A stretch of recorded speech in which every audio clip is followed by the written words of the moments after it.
these people, these Haram police, sometimes may not even be who they say they are. They may not even be Muslim to begin with. They might be Zionists in disguise. No? We entering our conspiracy theory era?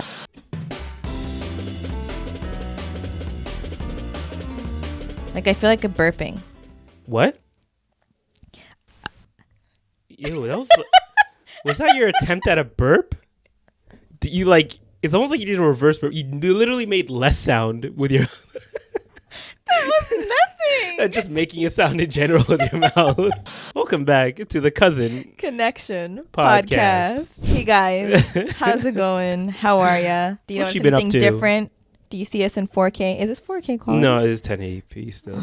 Oh, It would take a lot of memory if I did, 4K. We'll work up to that, I need to get a better computer and all that stuff. But for now, hopefully the quality is somewhat better. Because we got a new camera. We didn't plan that at all. We actually didn't. It's the Cousin Connection. How would if it turns out completely worse quality in my phone? I would be very upset. But yeah, so hopefully it works out. We'll see. I'm gonna have to figure it out. I didn't do a test on how long it records for yet. Oh, great. So if it stops recording halfway through, we have a backup. Don't worry, just in case. Okay, so. But also, if you see us making extra eye contact this episode, it's because we're trying to make sure that the camera doesn't stop recording. So we're staring at it instead. I do that already on the episodes. I know, but sometimes I notice when we get really into a conversation, we're just literally like this the whole time. Oh yeah. But then I'm like, wait, there are people watching this. We should probably face this way. No. This is a conversation between us that they are privy to. Okay, they're jumping in on. Okay, so we got to make this sound as natural as possible. Sara, what have you done this week? How was your week? Can I actually tell you my thought process while I was driving over here today? I was like, you know what? Mm-hmm. Obviously, Amir and I always try to find ways to elevate our episode, enhance the experience, if you will, And I was like, how can we? I know a lot of times people show us ask us show us a behind the scenes or how do you edit your videos? What equipment do you use, et cetera, et cetera. And that sounds so much better. Thank you. Yeah, you were really quiet there for a second. Yeah, I was I feel like I was talking loud, but I just couldn't hear myself properly.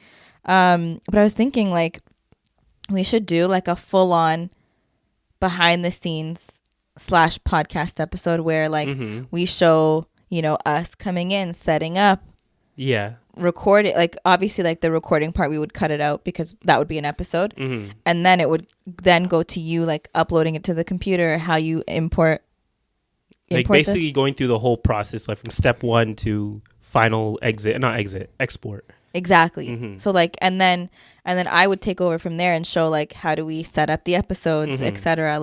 Would you guys want to see something like that for those of you that are maybe considering starting a podcast or are maybe just getting started but not really sure on what to do? And honestly, it could work for anybody who's interested in any type of content creation. Yeah, it's not even the same setup. Exactly. Right? It's the exact same setup. Yeah, you film, edit the content, and then put it up. Exactly. So it could work universally. Honestly, you could probably just make a video in general for that. So, it might be seeing a cut video. Well, we have a bunch of videos we're supposed to have out by now. So we have vlogs lined up. So you know what? If we can get them out by December break when everyone's off and actually at home and can watch it, that's when we'll aim to get them out. I'm gonna try and get out the last, I think 2 or 1 vlog I don't know how many you have left from the trip at literally the beginning of the year. We still have Spain and then the second part of Sweden. Sweden. Isn't that how they say it anyways? Yeah, Sweden.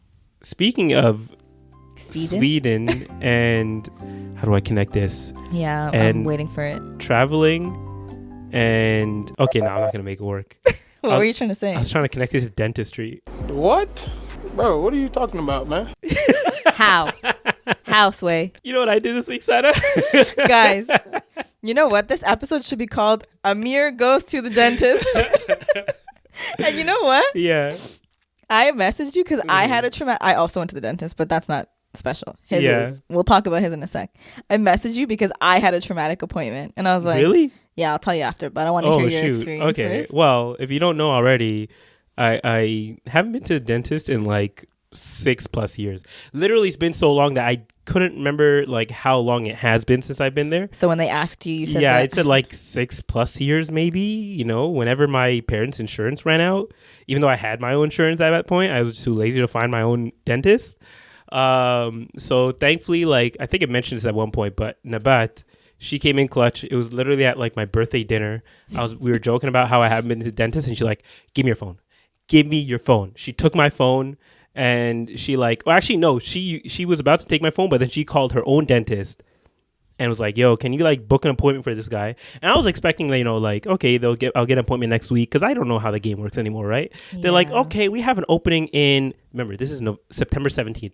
We have an opening in November 21st. Is that good for you? I was like, November 21st. Like, how is that how it works these days? I didn't question it. I was like, okay, November 21st. I wasn't going to go to the dentist anyway. So, you know, what's 2 months going to make a difference? Right. So the day starts coming up. I literally like was so bad at setting this up. They would message me every other day being like, "Hey, so we need some of your information. Can you like send it to us? We really need this for like your insurance and all that stuff." Mm-hmm. And I was like, "Oh yeah, I'll totally send it. And I literally did not send my information until 24 hours before the appointment, to the point where before they were texting me, actually, they actually started calling me directly, being like, "Hey, so we need that information. You have your appointment tomorrow." So finally, thankfully I sent it all to them. And actually they called me the moment right after I sent the information to them, because this was like the second time they had called. Okay, all that was happening. I drove up to the spot. First off, this place was like a dentist office I've never seen before. Like, if I knew they were like this now, I don't think, maybe this is a unique situation, but like when you first walk in, mm-hmm. you're like hit with lights everywhere. It's like you got like signs here. You've got a giant big screen TV in the middle of the room that's playing like new movies. It was playing like Mario, the movie, on there. On one side of it, you've got a VR station. What? In the back, you've got like PlayStation and Xboxes. And then like if you go a little bit further down the hall, you've got a cafe with like free coffee and refreshments. And then there's like a little small room on the side. They're like, "Oh, this is where the, you know, massage chairs are." You already know I was chilling, waiting for my appointment. So I was already like, "Yo, I'm gassed, man. Like, I was missing out on this whole time." They're not all like that, by the way. Oh, okay. So, you know, then the bat really came in clutch, because this place was amazing. The only thing that sucked, it was like midway between my work and my my house, mm-hmm. which usually would be ideal. But usually the time that you're driving home and back, the traffic is horrible. So getting to this spot was horrible in itself. But I also planned it, or I didn't plan it properly, mm-hmm. where I was actually working from home the day that I had the appointment. Yeah. So because I wanted to book it on a day that I was going to be at work, so I could just go halfway there and then leave from there and go home. Right. But you know, hindsight's 20/20. I'm gonna fix that for later, inshallah. But so I pulled up to the spot. They like sit me down. They're like talking very nice. I was like, "Oh damn, like I'm missing out on all of this." And then finally they called me up into the dentist seat, and they're like checking out my teeth, and they're like giving me the x-rays, and everything's going like beautifully. It's to the point where I'm like sitting back in the chair. They have a TV in the roof. They had a TV in the roof. And they're like, do you watch Netflix? Are there any Netflix episodes you want? I'm like, what? Like, when did this happen? I don't remember. I'm guessing this is not normal. No, it's not. It's really not. They had like a big screen TV in the roof that I could watch any Netflix show. And like, I was already awkward. So of course, guess what they pull up? What? They pull up those like lo-fi cafe videos, the ones that we use for our own backgrounds. That's so funny.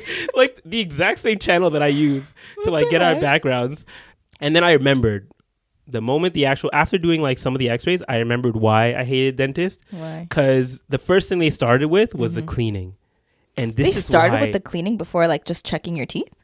Oops. Yeah. That's weird. I guess so. I don't know how the process works. So they started cleaning, and I hated this process. This is the reason I didn't go to the dentist for a long time. Like, after all these lights and seeing all this glitz and glam, I was reminded very quickly why I didn't go for a long time. Because the cleaning process at the dentist is like the most like uncomfortable. It's not always painful. It's just super uncomfortable, because like they'll be going over your teeth with this weird thing that I think it's like a water jet. I think it's like a super strong water pick. I don't know what it is. There's like a physical like little pick, but then water shoots out of it. Okay, that thing.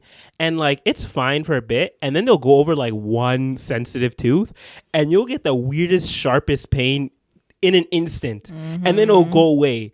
And because of that, everything else feels fine, but you're on edge. Yeah. And I didn't realize I was doing this because I was trying to act tough. I was trying to toughen up for the whole appointment.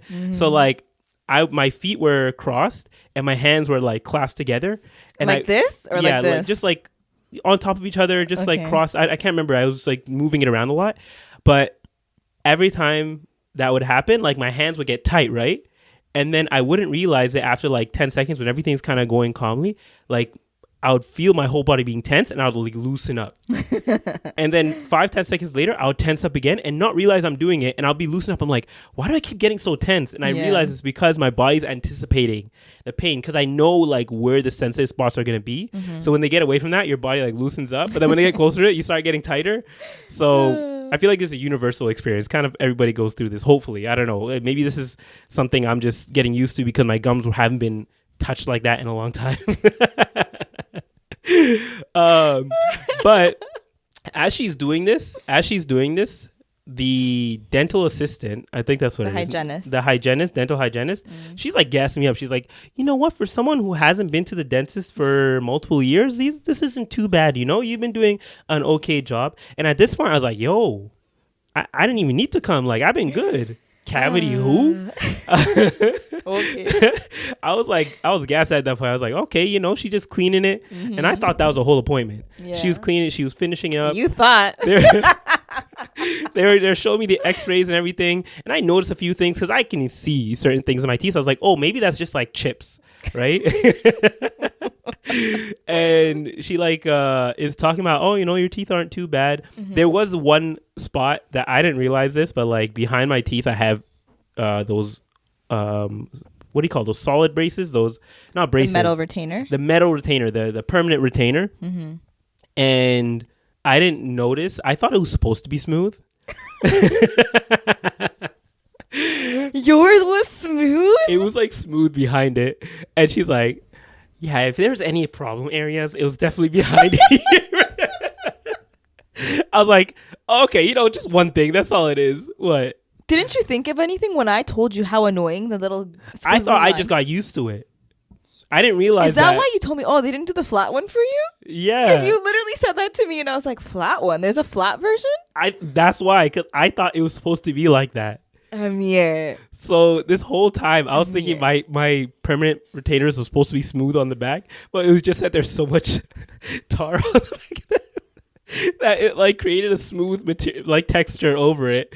And it was so weird because after they cut that out, it felt like I got braces again because I could feel like every little detail, and my tongue actually started to get like slightly cut up because whenever something is new in your mouth, your tongue just I don't know what it is. Your tongue has like a mind of its own sometimes, where it starts to like pick at certain parts of your teeth that feel different, and it like almost tries to feel it and like see what's different of that area. It has to get used to that new. Exactly, sensation. But it's almost like you're doing it unintentionally. Your tongue has a mind of its own at that point, where it's feeling out that area and getting used to it, and then eventually you just stop thinking about it, and your tongue stops touching that area because it's like, okay, now I know what's here. But yeah, so after that, I thought the appointment was done, and she's like, okay, so just sit here. They're gonna and the dentist is gonna come. I was like, dentist? You thought that was a dentist? Aren't you the dentist? I was like, what do you mean the dentist? You just told me my teeth were fine. I don't have to do anything after this. I'm gonna, I'm good to pay and get out of here. But she's like, no, they're gonna look at your teeth and just make sure. I was like, weren't you looking at my teeth? You said they were good. They first picked me up. They took me for some of those like that weird X-ray where like you put your mouth on this like yellow thing. I hate that so much. And the thing is, the girls that were doing it, one of them was new and she was trying to figure out, so I'm there like awkwardly standing, my knees like slightly bent, my back, they keep saying keep it straight, but every time I keep it straight, like I feel like I'm gonna fall back, so I'm trying to like not give them any issues, but they're putting this weird thing on my temple, and then this thing starts spinning around me and I feel like my knees are about to give out. But finally that gets over and done with. I sit back down in my chair, I'm chilling there. The dentist comes in and the vibe changes completely. I don't know what it is about dentists. Like they're like, okay, let's just like give them the bad news and let's go from here, right? Yeah. So they're looking at my teeth and she's like, okay, so it looks like you have about 5-6 cavities here. And I was like, I was trying to like keep it cheery. I was like, 5-6 cavities. She's like, we're gonna have to take care of these, maybe 1 or 2 sessions. And at this point, it's like, that shock moment where like your ears start ringing and you're like, what the hell's going on? I thought my teeth were fine. High frequency. Exactly. Actually, when that actually really happened?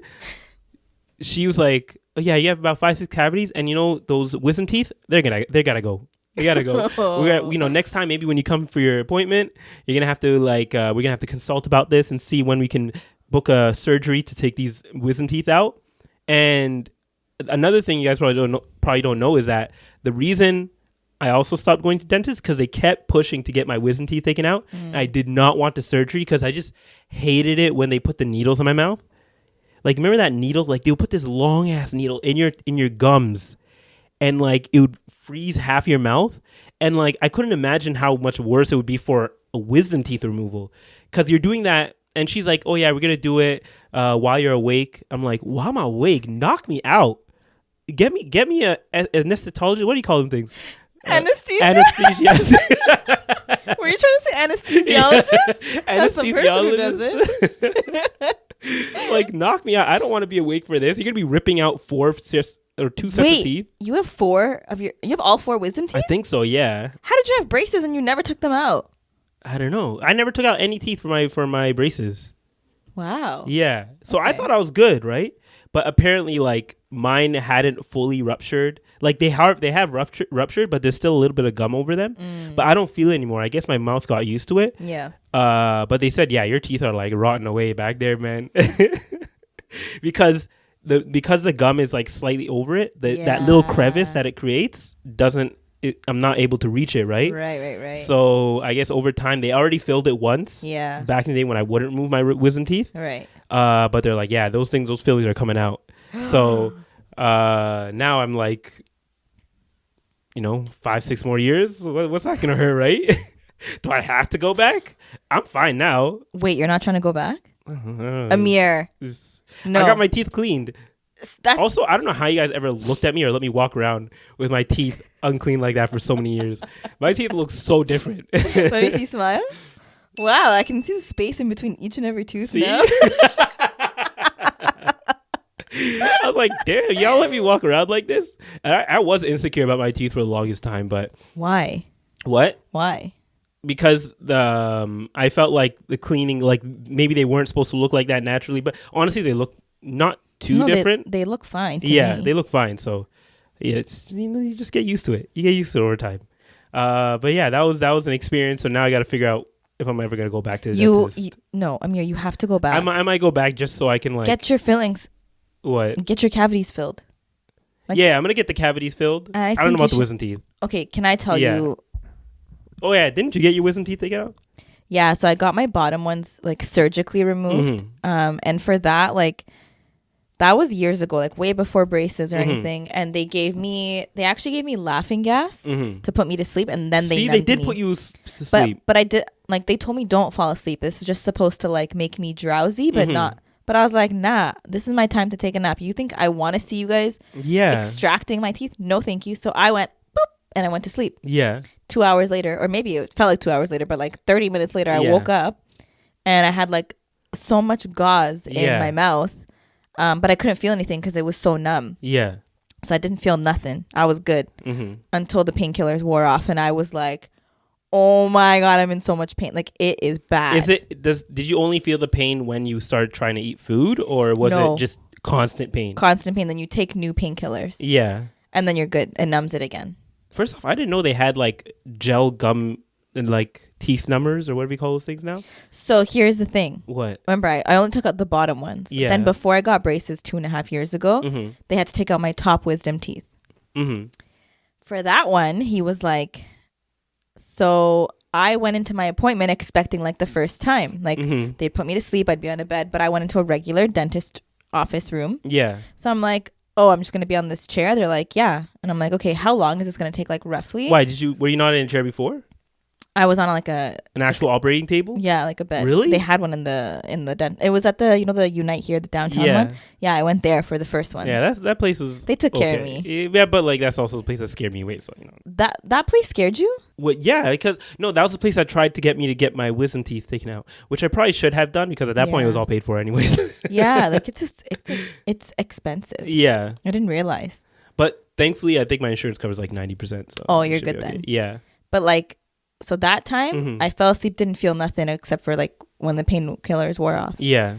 This time, so I'm in the dentist chair or whatever, and he's like, okay, so there's like this gel. Yeah, that's what they did for me. They put that first, and it's like kind of minty. It tastes nice. And then they wait like maybe 2 minutes, and then they put the needle in. But he gave me like 4 needles that day. 4 needles? Yeah, like 2 on each side. Did you feel, even if you don't feel it, you do feel it. Yeah, you do feel it. It's not as bad. Yeah, you feel the pressure too, which is kind of weird. No, you feel it feels like a very like small pinch. Yeah. But honestly, like I've been getting like a shit ton of fillings before my braces. Like now I'm better. You got used to it. That I'm used to it now. Like I can handle that. Needle pain is nothing. Yeah. So I'm like, okay, how long is it gonna take? And like my mouth has never been that numb while I was awake before. So like I couldn't even swallow. Like I was drooling. That's how bad it was. Yeah. So then he was like, yeah, it's gonna take like 2 hours. And I was like, what? 2 hours? 2 hours for what? And then he's like, yeah, but don't worry, like I'll try to go as fast as I can. So I'm like, okay. But I'm like thinking in my head, like, oh, did it take 2 hours last time? I swear it was like 30 minutes. Like my mind's racing. I'm like terrified now. Yeah. And so I can't feel anything, but I can hear. Yeah. Right? And I can feel pressure, but no pain. So now I can The pressure is the weirdest part too. No, the scariest thing is he had a friggin' like drill type of tool. Yeah. And I could feel like my jaw vibrating from the drill.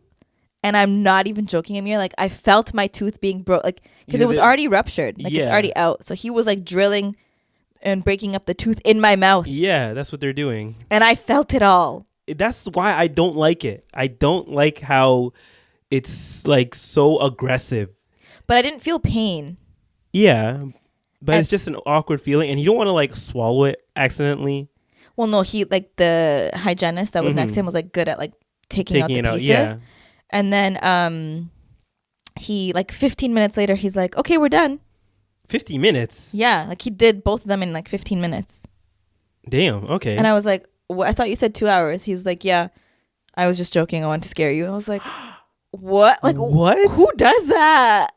Mind you, he's actually like a really cool dentist. Yeah. Like we always talk about, he gives me show recommendations and vice versa. But like, I was like, why would you do that? Like literally, why would you do that? What's the point? So that was fine, right? It's whatever. I called it a day, went home. It hurt, but it wasn't as bad as the other ones. Like this one wasn't as bad. So I think you should be okay. But let me tell you about my appointment on Wednesday, sorry. Yeah, apparently appointment from hell. So I don't know if like those of you that have had braces, but like when you have your braces, the dentist doesn't do any fillings for you until after your braces come off. So I went in and they're like, okay, the tooth that I had a root canal. Wait, did you beat my high score? No, I only had 3. Oh, okay. And it wasn't even like, it was one that they were just replacing the old filling. So it wasn't like new cavities, thankfully. So they were replacing I lost my train. They were replacing the fillings. Yeah. And so they gave me the needle, the whole shebang. I'm used to that, whatever, right? And so they basically, what he did was he drilled the old filling. So he took it out. I don't know if you've ever watched those TikTok videos where it shows you how the dentist actually does it, but I was able to like picture it in my mind. Yeah. So it made me kind of enjoy the appointment a little bit more because I could feel what he was doing. And then, so after he like prepares the tooth to now be filled, so he's basically emptied out the tooth. I could feel it with my tongue, like that thing. That's why when you're talking, I was like, yeah, oh my God, I did that too. So I'm like, oh my God, it's so sharp. Like, dang, like there's so much that they have to fill. Yeah. So he's like, all right, so the dental hygienist is actually going to come and do the fillings for you. I was like, why? Why aren't you filling it out? He's like, sorry, like I'm actually double booked today. So like, I'm going to have her do it. So I'm like, okay. So it's this new, she wasn't a dental hygienist. She was another dentist. Yeah.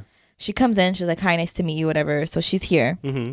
And so she's working on one side. So I had 1 here, 2 here. And this one took her a long time because she filled it, but Yeah. she made the tooth like too high. So when I was like going like this, like when I was like it wouldn't close completely because it was like unleveled. Yeah.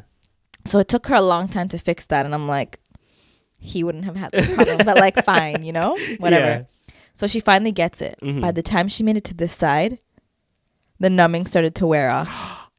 And so she went into the, like, so my not my wisdom tooth, my root canal tooth is like no nerves, right? So I don't feel that one. Yeah.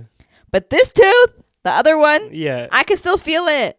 So she starts using that pick with the water in it. And imagine like they've already carved out my tooth. And I was like, I can feel that. And like, why don't you say anything? I screamed. What do you mean? Okay. I literally started like tearing out. Like I was like, it hurts so bad. See, that's what I don't like. Like the fact that any moment you could feel the most excruciating pain you've ever felt in your life in a split second. And here's the thing, okay? Yeah. So they, this is how they do fillings. There's this like thin silver like metal sheet thing that they basically use to like isolate that one tooth. They put it over. It's like a cap. Yeah, I've seen that. Yeah. It hurts. I effing hate because those. it like presses into your gums. I don't like that. The one I literally like, I was so upset that she was putting that on my tooth, and each and every one, like to this day, it's still cut a little bit. So flossing hurts like a beep. Okay. Yeah. So she put it on there. That's what hurt the most, more than the drilling itself. So I'm like, oh my God, why can I feel this? But I'm like, it's okay. I can handle the pain. Yeah. I'm going to be a tough girl. It's fine. She starts drilling. I'm like, I can't do this. Like, I can't. I literally, because they have that like silver thing, that then connects to this long silver rod. So like, I can't talk. She's also like holding my tongue to the side with the little side mirror thingy. So I'm just there in a vulnerable position. At that point, you gotta like pull a tap out. You well, no, so start tapping. I'm like on the chair, like laying back, legs are crossed, and I had my fingers like intertwined like this. I didn't realize how hard I was clenching. That's what was happening to me. Yeah. To the point where like when the appointment was done, and she's like, "Okay, we're done." When I let go, my fingers were dented from how hard I was pressed. Like it hurt. I was like, "Damn!" Like I was clenching for like an hour straight. And the thing is that it hurt so bad. And when she like, I couldn't talk, right? Because like this thing is sticking out of my mouth. She's holding my tongue down. So I'm like trying to say like, I can feel it, but I'm like fully panicking at this point. And you know, when you're like, I couldn't breathe properly. Yeah. Like I was like full on panic mode. Why don't you just grab her damn hands and like pull them out and be like, I should take away your license. So I'm just like, literally like, mortified, tears are streaming. She's like, oh my god, I'm so sorry. Okay, hold on, one sec. So she's like, I can tell she's freaking out, and so is her dental hygienist. Like they're both like, shit, what did we do? Yeah. So then she gets like some sort of, she's like, I'm gonna put a numbing agent, desensitizer on the tooth to try and stop the pain. So I'm like, oh what, like get me out of here. Yeah. So she eventually finishes the other one. Did the desensitizer whatever thing work? A little bit. It reduced the pain to like a more tolerable amount, but it's still painful, right? Bruh. Like just knock us out. What I know it's dangerous to knock people out, but sometimes, you know, you gotta take the risk. You gotta get them to sign something. Be like, hey, we can knock you out. There might be a 20% chance of you dying, but you know, sometimes it's worth the risk. 20% is pretty high. Hey, you know, I would not sign that. 20%? Okay, 20% might be high, like 5%. At what percentage? 1%. Okay, 1%, really? Yeah. Really? Yeah. For 1%, there's a 1% of you dying for like walking from here to the living room. Okay. Yeah, probably. Who knows? So you can slip and fall on anything. So that's like such a small. If I go, it was my time. That's all I gotta say. But exactly. I was so traumatized. And then she's like, "Oh, that root canal tooth. Like, do you want to get a crown on it?" I couldn't even think straight. I'm like, "A what?" She's like, "A crown." I'm like, I don't know. Just call me when you want to talk about it. Okay. Like, I have no idea. I got to go back to work. Like, bye. Do you even know what a crown is? Yeah. Oh, okay. So basically it's like an overlayer to protect the tooth. But like, mind you, I made this appointment. It was 10:20 in the morning and I expected to be back home by 11. Guess what time I got home? What time? 12. But your work will give you the time, right? They didn't care. Yeah. They were fine because I told them like, oh yeah, I'll be back by 11. Nope. I got back at 12. And I was so mortified. I couldn't eat. I had a smoothie and then soup for lunch. That's why, you just gave me multiple reasons why I should never go back. But that was just my dentist, okay? They also don't have massage chairs or like they have a TV, but it always plays CP24. Like nothing exciting, I'm hoping that this place that I got right now, even though it's hella far, maybe the glitz, all those lights and stuff are a good sign. They could be a bad sign. It could be like, you're trying to cover cover something in glitter. You know what I'm trying to say, right? Like something that's bad, you're covering in glitter to make it look nice, but really it's like... I was actually going to say that to you. I feel like they're pulling out all the stops to try and attract you to the office. Yeah. To kind of like make you forget about the pain you're about to endure. Yeah. If, if I end up getting a lot of pain, you know who I'm calling, right? Sanabat. Do you know? Back when you had braces, I remember one time I was here. I slept over or something, and so your dad took me to your appointment with you. It was me and Gizman and you. We like the three of us. Okay, I won't remember any of this. I know you won't remember, but this traumatized me for so long. Why? Because we went to your appointment and it was like some Asian dentist, right? I think. No, the one of the workers was, like the receptionist. Oh, I thought it was. No, my dentist was like some old white guy. Yeah, like when we or my orthodontist. But it was like on a street, like on a main road. Yeah. Okay, so I remember we went in. And like as soon as we got in, your dad was like checking you in. There was someone in an appointment, and this child was like screaming at the top of his lungs, and I was like, "Where are we?"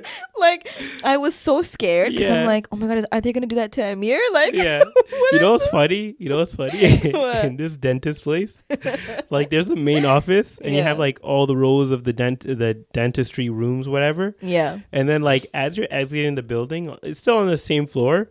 Next to the elevator, there's a separate room just for kids. And it like has its own door and everything's separate from everything else. And I feel like it's for that reason. They don't want them to kids hear. Be screaming. They don't want you to hear the screams of the children. So they put them literally in a different side of the office. But that's like, I just can't imagine. Like, imagine you're just like working on some little, like if you're a dentist or a hygienist, you're like working on a little kid's teeth. And they're just like screaming. And what would you do? Because we would do the same thing. We didn't have any like I don't know. My mom would hit me if I ever screamed in the dentist. What? She would actually probably hit me and be like, "Stop embarrassing me." Would they? Yeah, maybe. Actually, have I ever screamed at the dentist? No, they wouldn't hit you for that. She wouldn't hit me, but she would just kind of tell you to like shut up. Yeah, she'd be like, "Stop screaming," even though I'm in pain. I'm like, "What do you mean, stop screaming?" But that's the thing, because they have no like inhibitions. Is that what it's called? I don't know. Like for us, we don't scream because we have something like holding us back. I just don't know what that word is. It's not adab. It's not manners. It's just we've been shamed into screaming. Yeah, like they have no shame. Exactly, they have no shame. They're like, if I feel pain, I'm gonna let you know. That's the type of freedom I want. Yeah, but when you feel pain, you literally crush your own fingers. Yeah, which is insane. Like, I can't believe I did that. And I didn't, like, I literally thought I could sit through that pain. But, like, there's a reason why they numb you. Yeah. And then, of course, it runs out at the worst possible time. Because that's the thing. Usually near the end is, like, when the worst is happening. But that has never happened to me before. Sometimes. It's because she took so long on this side. Yeah. Well, we both had an eventful week with the dentist. This is probably our third time talking about the dentist. People are probably sick about it at this point. What else has been going on in the news this week? That one video that's like kind of going viral. Oh, of the dad? It's actually her grandfather. Her grandfather, I mean, yeah. Yeah, so I'm sure you guys have all seen it by now, but the grandfather who was like embracing his granddaughter, and it's just so sad, man. Like it's honestly so sad. Like I saw it and I was just like, wow, like he's so calm. And just like I read this comment, I think it was on Instagram when I first saw it, but one of the person's comments is like, the fact that he's so calm and just feels reassured, like just shows his ultimate reliance on God, like unwavering faith. It's so like inspiring to see. I think situations like this, for Muslims specifically, should probably change.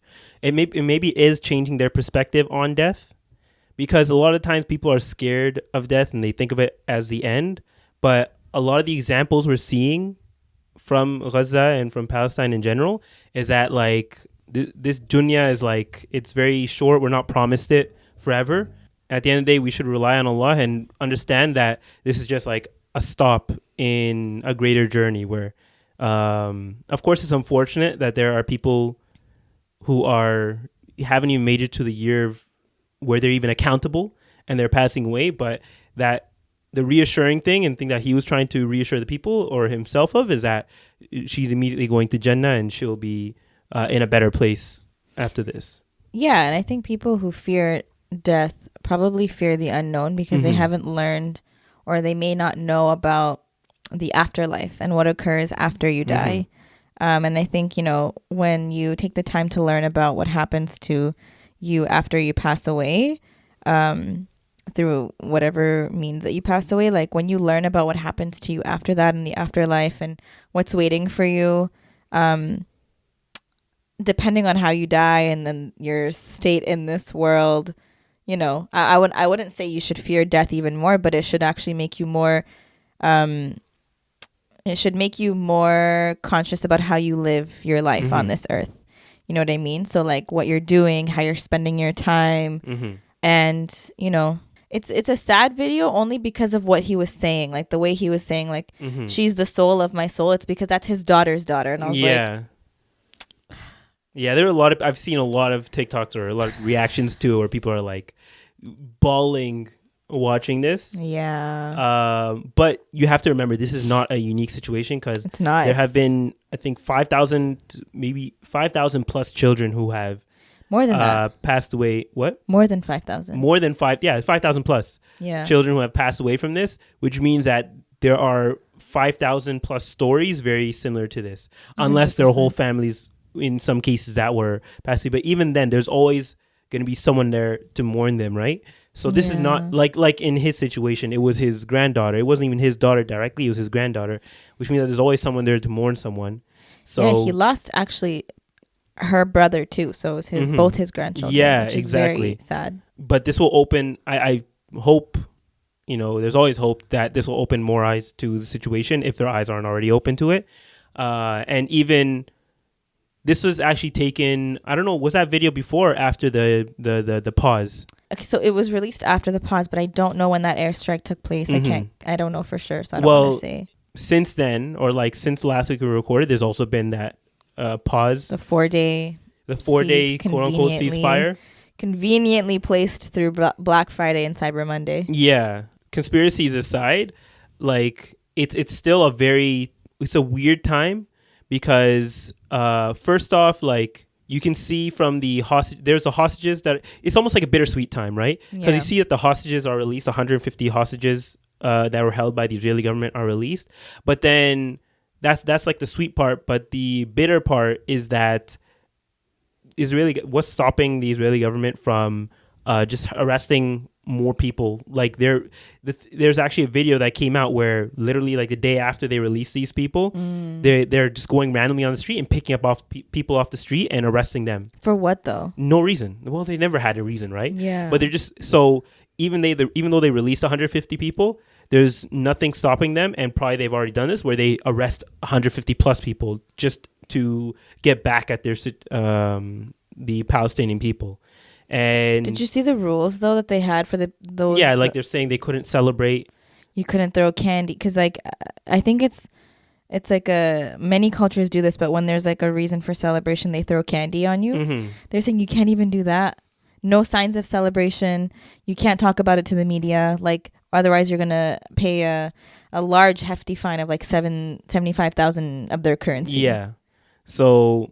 And I don't think the thing is that I don't think the media is going to pick up on any of that, except for like maybe Al Jazeera or something, unless you've seen something different.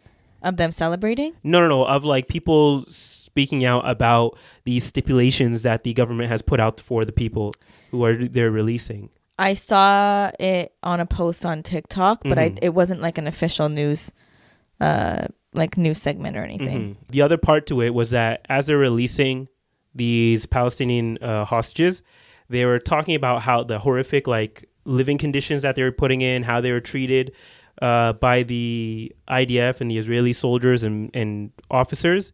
And then on the opposite side, you have the 50 hostages that were released by the Hamas. And first off, you could see like they're waving them, they were helping them. Did you see the video calmly. of the Hamas soldiers like as they're greeting the hostages to put them in the car? They were hostages. Yeah, okay, fine, hostages. Yes, and he was like saying to them like, "Welcome, come in the car." Like they were so nice to them. Yeah, because there are rules to war that only one side, of course, is respecting, right? Yeah. So they were nice, and the hostages didn't look like they were disheveled or they were treated poorly in any way. And there were interviews coming out even before this when they initially released the first group of hostages. Like they were talking about how they treated them well.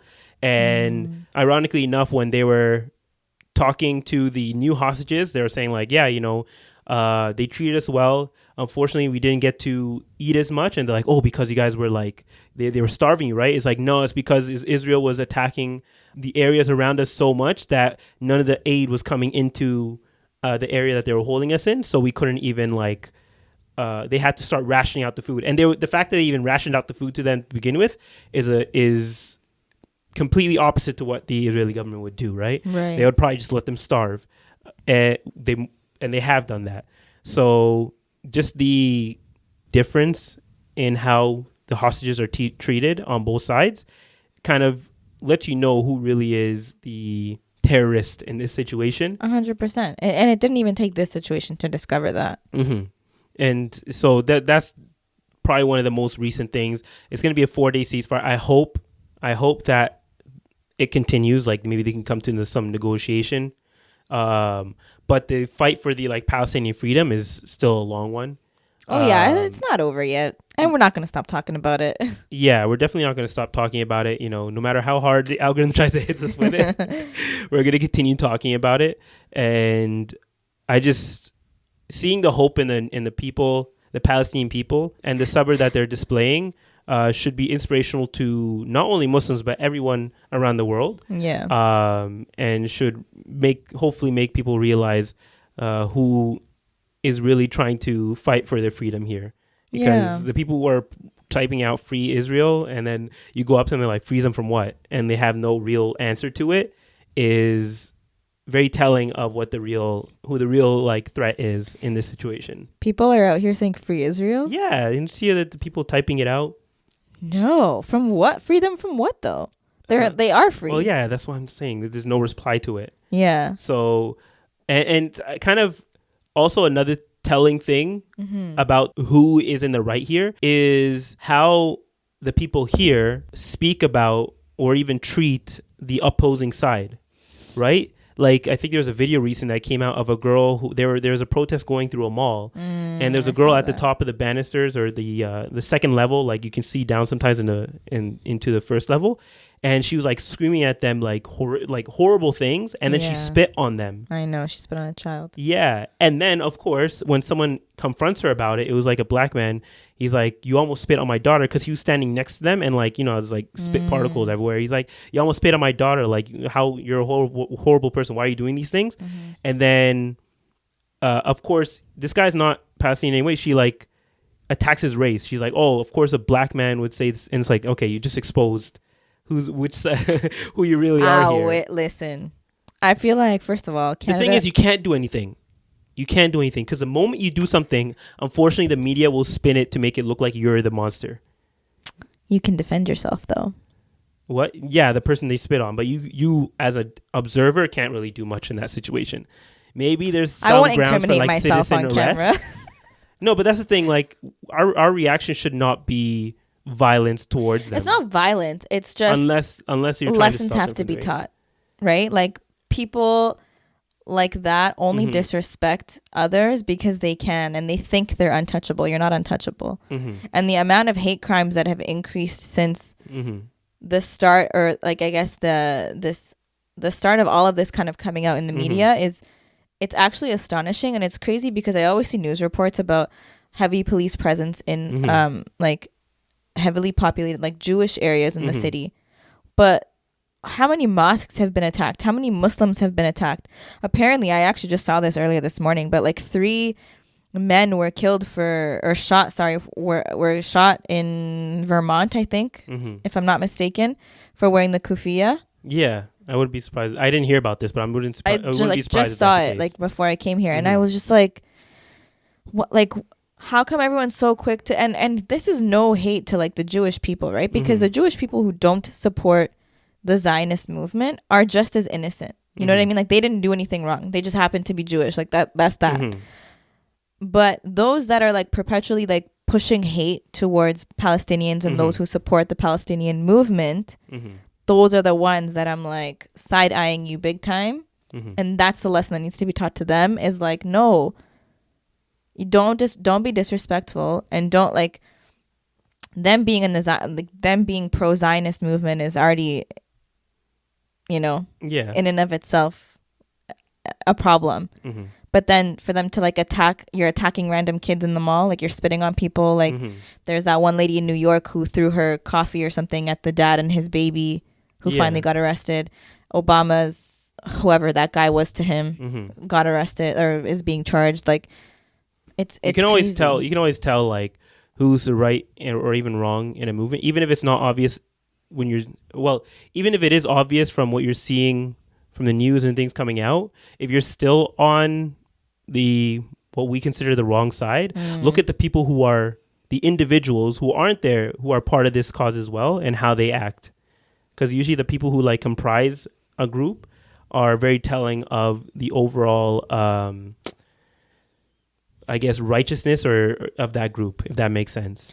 But I feel like every time there's something associated with Islam, Muslims, and we've spoken about this, you know, before October 7th, anytime there's any sort of like act of terrorism, even if it has nothing to do with Islam, Muslims always have to like overcompensate by being like overly nice to their neighboring communities and like, don't worry, Muslims are not like this. Like, is it not obvious by now that we are a peaceful people? Like the religion when itself. You got 2 billion people who are Muslim in the world.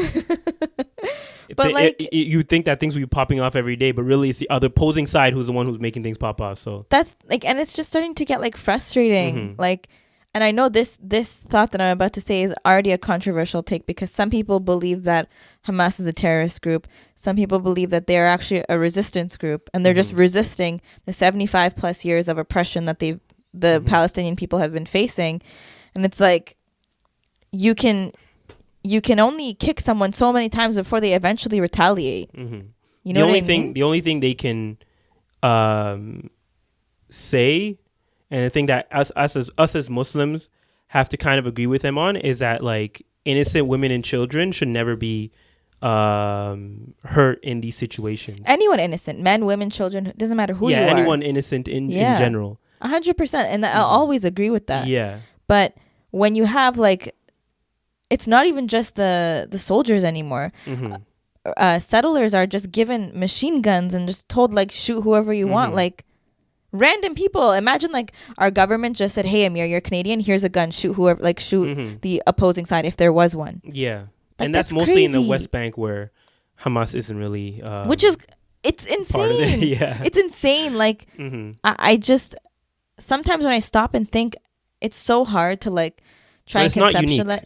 What do you mean it's not unique? This is not unique to Palestine. This has been going on around the world all the time.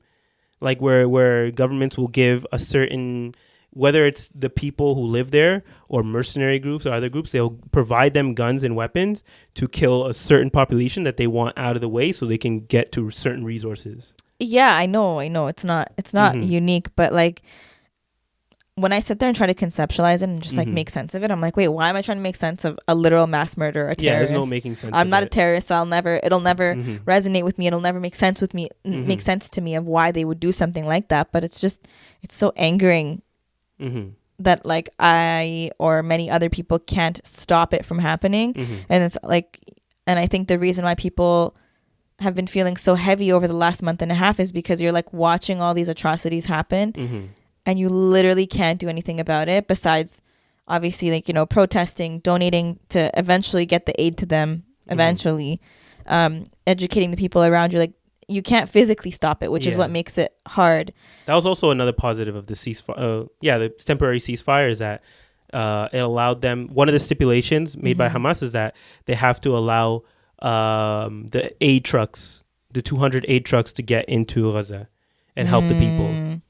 And this whole time, actually, a side note is that like I didn't understand the perspective of how far northern Gaza and southern Gaza are from each other. And then someone put it into perspective. They're like, yeah, the distance between them is like a 10-minute drive. Yeah. It's actually not that far. It's just the people, like that area is so small. And like, I think the news tries to make it sound like it's a lot bigger, and they play with words to make it sound like it's a larger area than it seems. But really, like, Gaza is like it's literally a strip. It's not that big. Yeah. So it's unfortunate that with the amount of bombs that they dropped on the place, how they try and make it seem like it's, we actually are targeting certain spots, but then you see the videos of full flattened neighborhoods. You're like, oh, like this whole neighborhood filled with Hamas? It's like you find us all civilians. What's the situation here, guys? But also, like, although it's a 10-minute drive or walk or whatever, because of the mass destruction that has been caused by the airstrikes, like, it's not like just a quick walk down the road. You know what I mean? Like, there's so much rubble everywhere. Like, it's more a perspective thing that. Oh yeah, like as in like, oh, if you go down to the south, like you'll be safe for the north. But it's like it's all the same area. So if you bomb the north, the south is gonna feel it too. Yeah. But also, how are you gonna get 1 point whatever million people in such a tiny, like, enclosed, like, it's very inhumane the way that they're being treated. Yeah, but everyone will serve their justice in time. They sure will. And actually, one other thing that recently happened, it's sort of related to this, but like there was an explosion at the border. Oh yeah. Like somewhere midway through the week, and the moment it came out, there wasn't much information. Right, there was just known to be a explosion at the border. And what did they claim it as? First thing in the comments, people, I don't know if the news story claimed it as that, but the comments initially were like, oh, look, it's finally happening, y'all. Like, all the conspirators started coming out being like, it's finally happening, y'all. Like, they're coming for us. This is the first step. Everyone's like trying to talk about like, oh, how this is a terrorist attack, and like, I think even in downtown Toronto, they had increased police presence at the TTC stations because like, oh, maybe there's going to be another attack. So actually, they probably did think it was a terrorist attack at first. They did say it on the news, actually. Okay, there. And then it came out that it was just a guy who, like, I think had a heart attack and like his car, he hit the gas and he ended up jumping one of the medians and like landing in the middle of the booth, and his car exploded. I saw that, and we were talking about it at work, and when they said like, oh, they're saying that a bomb exploded, I'm like, a bomb? Why would they bomb the border? Like, that's so random. Oh no, like bombing the border, it wouldn't. Any attack or would be kind of random, I guess. Yeah, but it was just like when it was told to me, I was kind of just like, what you trying to say? What? Like, what you trying to say? Because they're like, oh my god, it's a bomb. And I didn't go into work that day, but they were like all over Union Station, like just police everywhere. So then later I saw on the news that they were like retracting their statement about saying that it was a terrorist attack, because it obviously wasn't. So yeah, and it's ironic how like after, I think 9/11 was like, there's a couple other terrorist attacks, like one in Miami, but majority of the mass shootings or like bomb threats or anything have been happening by like right-wing, like racist groups for the most part, like the ones who have been going to Walmarts and just killing multiple people. Yeah. So that should be, you think that would be like the first thought in a lot of people's minds, but of course it always comes back to terrorists, Muslim terrorists. Like they only use that word terrorist exclusively because they know what that word means to them, or what that word does. To them, terrorist is synonymous with a Muslim. Yeah, so that's an unfortunate thing. And then of course once it came out and all those comments, they went real quiet, talking about whole new world or whatever. But it's we just have to rely on Allah. That's all it is, okay? That's all we can do. Exactly. So another thing happening in news, we talked about it a couple weeks ago, but alhamdulillah, Megan Rice converted to Islam. And she went to the mosque, and there was a video that came out with her speaking to the group and talking about her journey to Islam, and how, of course, this situation in Palestine is what triggered that and was like the catalyst for her conversion. But of course, as I expected, unfortunately, the Haram police came out in full droves. The moment she started posting after she became Muslim, they're like threatening her, telling her this and that she's doing is wrong, how she should be doing this better, how she's doing this wrong. And of course, that's like overwhelming for an influencer, right? Thankfully, you mean a newly converted Muslim? For a new converted Muslim, but also someone who's in the public eye. And unfortunately, there are a lot of stories of people who converted and then had this happen to them, and then they kind of like took a step back and either left Islam or had a different view of it afterwards. So thankfully, a few other people came out in her defense and started supporting her, and she was seeing it. So she sees that this is the minority. But one conspiracy that started coming out that I sort of kind of like, sort of started to believe is that these people, these Haram police, sometimes may not even be who they say they are. They may not even be Muslim to begin with. They might be Zionists in disguise. No? We entering our conspiracy theory era? I'm just saying, like, because it's kind of funny how there's all these positive comments. Yeah. She converts, there's positive comments about her conversion, and then almost immediately she starts to get like bogged down by negative comments from people saying how she's doing everything wrong. And a lot of times I think it's because like people people don't want people converting to Islam, right? Who's people? Huh? Who doesn't want people to convert to Islam? Non-Muslims. Oh. Who else? I was like, who? Yeah. So when they start seeing this, especially people who were maybe prominent Christians in the community, they don't want them converting to Islam. So what's stopping them from going out there and starting to leave negative comments in the name of Islam, or like not in the name of Islam, but claiming to be Muslims, just so they can give this person a more like distaste towards it, or at least maybe rethink their situation. Because to convert to Islam in a span of a month, that's a pretty big decision, right? Right. So you have to be very careful with these people, because they're just they don't know everything. Some people, they just hear about Islam, they hear the basics, and like, okay, I want to become Muslim, right? Yeah. But there's still so much that they don't know, so you have to kind of like feed it to them in a way that will be not acceptable, but it will not overwhelming to them. Right. But when someone is in public eye and they accept it in such a like quick way, in a very short period of time, then and they get hit with this right away, and people are like telling them all these rules and regulations immediately, it can be overwhelming, and it can make them rethink their situation. I think that for the quote unquote Haram police that are actually Muslims, I think they forget the fact that like if you're born into Islam, like you're born into a Muslim family, you don't just know everything the day you're born. You learn it over the progression of your entire life. Whereas someone who embraces Islam and they're a week in, a month in, a year in, compare that to your lifelong learning that you've done. You can't expect this new Muslim to know every single thing and be a perfectly practicing Muslim within the first little bit of their time. Like, they're going to be learning, and as they continue to learn, they'll get better and better. But you should have mercy on those, like on new Muslims.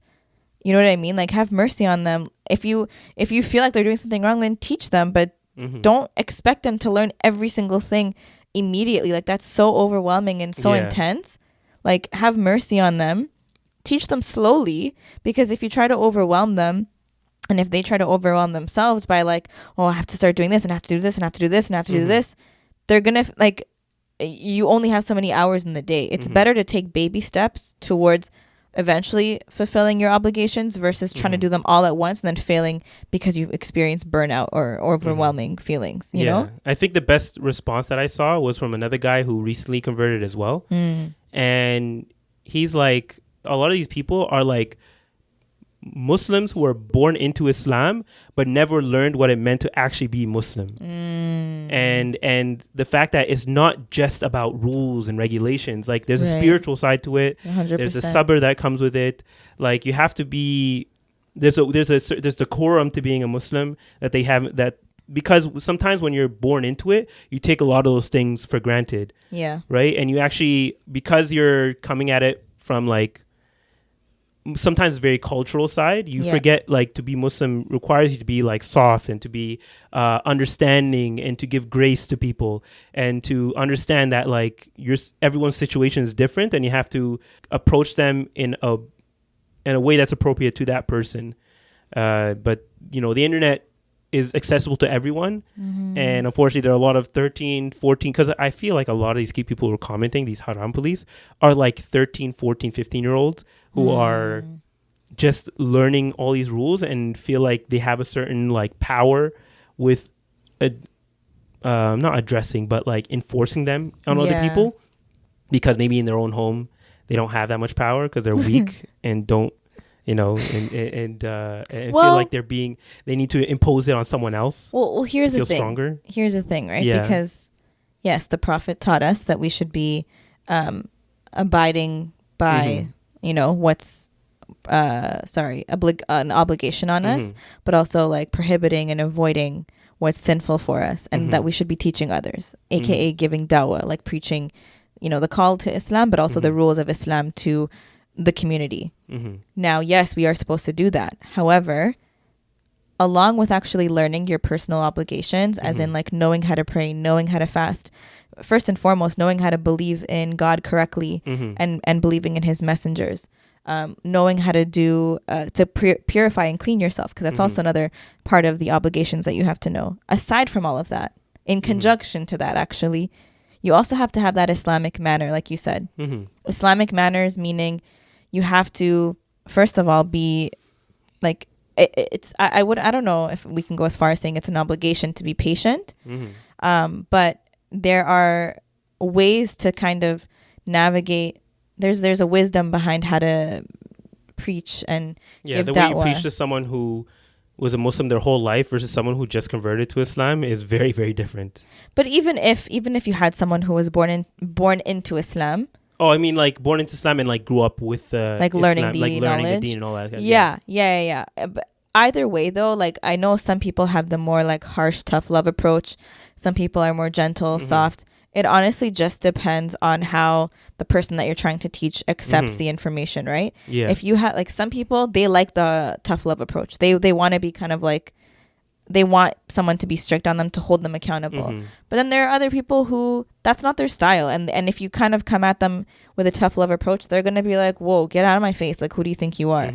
You know what I mean? So you have to be smart and wise about how you actually go about giving your da'wah to people. You know what I mean? Because otherwise you're going to just be doing more harm than good. And you don't want to do that. And people might even start rejecting certain rules that you're giving them because of the way that you're not distributing this information to them or like teaching them information. Like you might say, I don't want to give a specific rule, but you might give them a certain rule and they'll reject it just because of how you try to teach it to them by forcing it on them. Well, and making that person maybe reject an actual rule in Islam because of the way you taught it to them and making you both fall short in Islam. A very common one is the whole topic about hijab and influencers. Yeah. Which, we've actually been asked a few times now to speak on it. And we have. And I think we also we were asked again after that, to do a whole deep dive into it. And I think maybe one day it's a heavy topic and there's a lot that kind of goes into that. But that's a prime example of someone who, let's say, they may have been born into Islam, but they could be struggling with the hijab for them is their test in this dunya. And so maybe they have their baby hairs out and then they post something online and you have a whole bunch of people saying oh, I can see your hair. Why are you even posting online? You might as well take it off. Don't ever tell someone to take off the hijab. Don't ever. I'm telling you now, it doesn't matter if they have half of their hair out. Don't tell them to take off the hijab because that's the worst thing you want to do, because guess who gets the sins now? Obviously the person does too, but guess who also gets sins now? When this person takes off their hijab because they read your comment and they're like, oh, well, Bob Smith told me I might as well take off the hijab because half my hair is showing. So, I'm just going to take it off now. Well, you're going to be falling into sin now too. So at the end of the day, that's an example of someone, I guess, going against the rule, right? And they may not denounce hijab. Yeah, that was being the rule I was going to use. You can. Okay, I can use that rule. Yeah, like it's I don't the know how reality. controversial that would be. Yeah. But it's the reality, right? Yeah. And I understand like wanting to advise your brothers and sisters. There's nothing wrong with that. Just be smart about it. You know what I mean? Like, not everything has to be a lecture, like where you're yelling at somebody or you're belittling them, ridiculing them publicly. If you really genuinely care for your Muslim brothers and sisters, there's an approach to it. If you want to advise someone about the hijab specifically, go about it in a different way. Either, you know, talk to them one-on-one, compliment the girl on how beautiful she looks with the hijab when her hair is fully covered. There, you know what I mean? Like it's a daily struggle for some people. Like more often, it happens more often than you think, and it's usually a silent battle unless they come out and speak about it. So I just feel like coming at it in such an aggressive tone is not. It's not going to solve the problem. Like, and I think even this Megan Rice and like Palestine situation is probably the best example of how you don't even have to say anything to attract people towards Islam and have them actively want to take part in being a Muslim, because no one came up to her and told her embrace Islam, become a Muslim, or like tried to teach her through like speaking to her directly. She just saw by the example of other Muslims. Exactly. That's what attracted her to Islam to begin with, right? So sometimes you don't even have to say it, just lead by example. But how many times have you and I even said that? About how your manners, like, for example, Amir, if someone didn't know Amir and I, and they both just looked at us, they could tell by how I'm dressed that I'm a Muslim. They wouldn't know if Amir was or wasn't. But by your manners and how you treat people is a form of dawah in and of itself. And we've said that, so I swear we've spoken about this before. You have, yeah. And how important it is to have good character, like beautify your character. Because if you are kind to someone who maybe has had like a negative perception of Islam, like especially when you're outwardly Muslim, but even you, like if you're just kind to someone and they're like, wow, thank you so much, like you didn't even have to do that, and then you just spark up a conversation, and then you happen to talk about religion, and they're inspired now because they're like, wow, like, you know, you have such a like great character, you helped me in this time of need, and then they're now like, you know, their wheels are turning in their brain, and they're just like, I thought Muslims were like this and like that, but he wasn't like that. Then they start looking into Islam, and then one day this person decides to embrace Islam.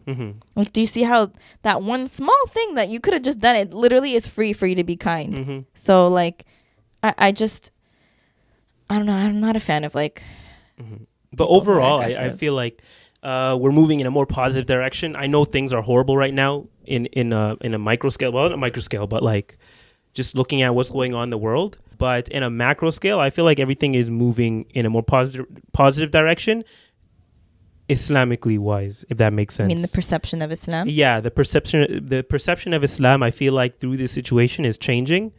And even purely by like how the numbers of Muslims are growing, you can see, because before this situation, the number of people embracing Islam wasn't growing. And I feel like this one has only been like a catalyst for that and has exposed even more people to it. Like another example was a lady I saw she's a Christian herself, but her whole family is like Zionist Christians.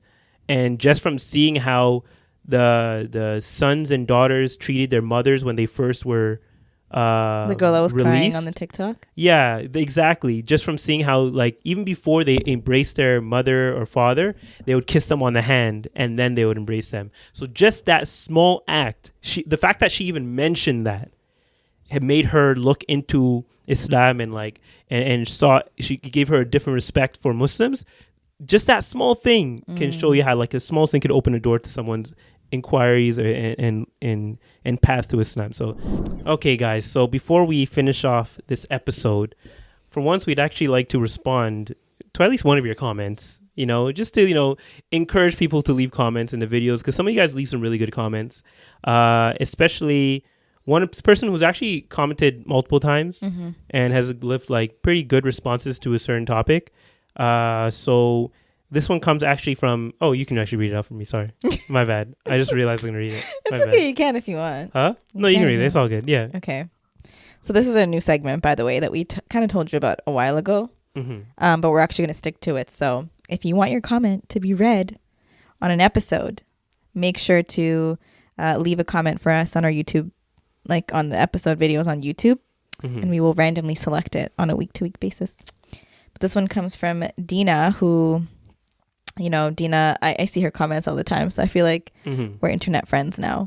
So she said, always look forward to y'all's episodes, especially the long ones, with a smiley face. And then said, also regarding sooooo on Sean King, I think his main point was to be careful with donating to to any fundraisers he starts, because he has a history with allegations against him on co-opting movements to these to raise funds, and people he raises the funds for allegedly not seeing any of the money.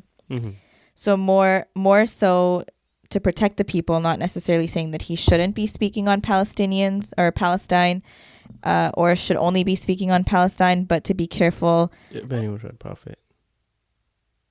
Huh? No, keep going. I was just mouthing it under my lip. My bad. To be careful of anyone trying to profit or capitalize. So that's what she took away from the post that sooooo originally posted.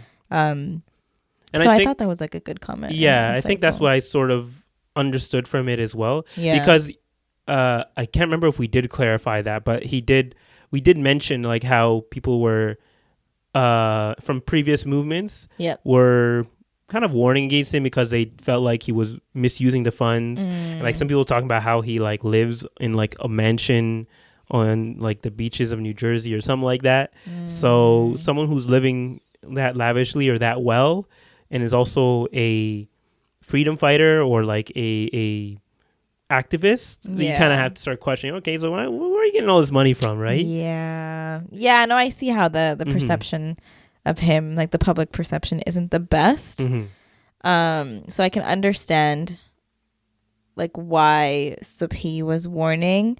I think the reason why I brought it up was because he had previously made another post where he kind of had a little bit of like a negative tone to it.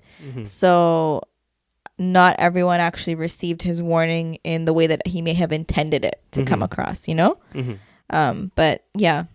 Okay, but thank you for leaving that comment. We're definitely going to like, we've already replied to yours, but like we're going to continue to try and reply to all the thoughtful comments out there, or the ones who are trying to give insight into some of the topics. So if you have any insight and anything we talked about today, you can always leave that in the comments down below on our YouTube channel. And for now, we hope you guys enjoyed the episode. Yeah. Make sure to subscribe to the channel if you can. You maybe like the video.